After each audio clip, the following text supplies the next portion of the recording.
Hi, I'm Ailsa, the food editor here at Good Food, and today I'm going to be showing you how to make the best apple crumble. This cozy, comforting pud is best served with lots of custard and enjoyed on the sofa. So let's get started.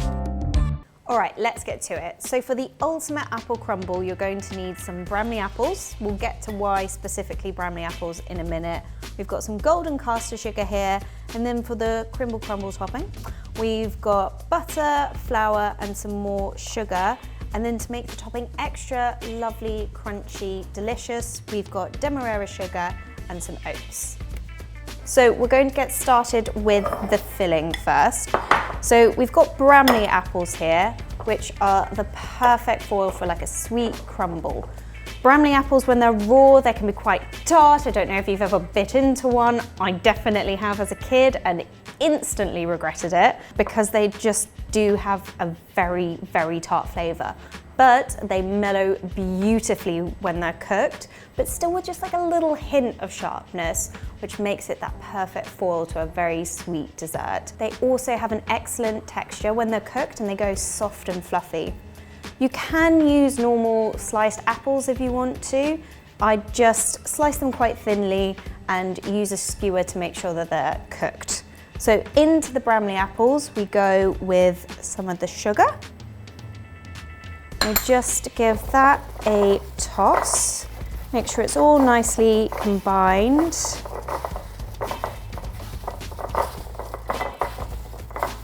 Then we're just going to go straight in with these into our pie dish.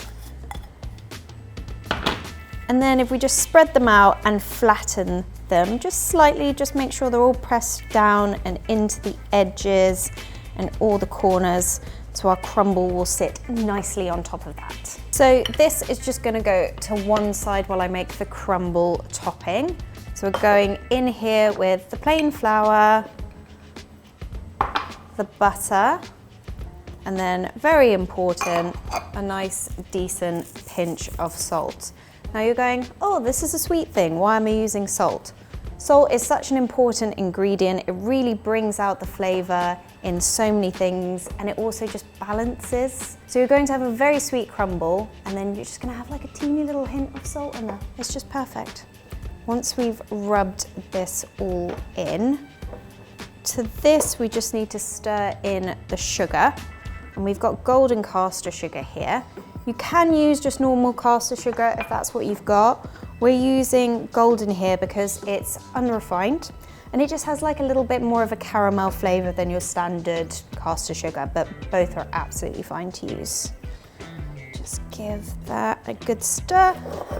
So a little helpful trick to make sure you've got all the bits of butter is just to give the bowl a little bit of a shake, a little bit of a tap, and any larger bits should rise to the surface, so you can just give them a rub in and find them all. So it really is that simple. We're just now going to pack the crumble topping that we just made on top. On it goes. And then we'll give it a nice spread with a fork.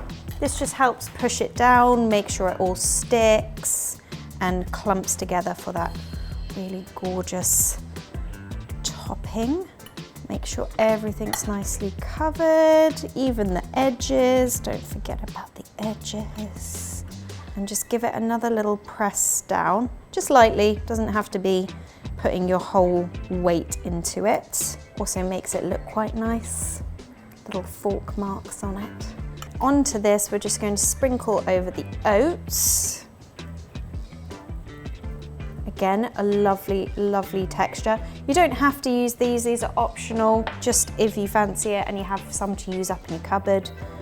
And with the demerara sugar, that just, again, optional, but it does give a really lovely caramelly crunch on top. So this will keep in the fridge for up to 3 days, so you could get ahead and prep it for the weekend, so you've got a lovely weekend dessert waiting for you. You could also definitely freeze this, just cover it, and you can either thaw and defrost it in the fridge overnight, or you could cover it with some tin foil and cook it straight from frozen. I'm far too greedy and impatient, so we're going to bake this right now.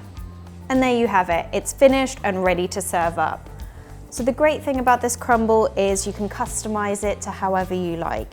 If you wanted to add a handful of blackberries, that would be really delicious in here. The seeds from a vanilla pod would be equally as good. Even some spices like mixed spice, cinnamon, those will go so well in this. And of course, you need to serve it with lots of hot custard. So excited.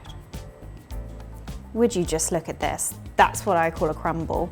You've got golden crispy topping and then perfectly cooked tart apples underneath. And I'm going in, you can't stop me. So comforting. Correct amount of fruit to crumble ratio going on here. I love it. If you enjoyed this recipe, share it with your friends and give us a thumbs up. Thanks for watching. Get the full recipe in the description. Don't forget to like, subscribe, hit the bell icon for more recipes, and visit goodfood.com or download our app. Drop us a comment below. What's your favorite dessert?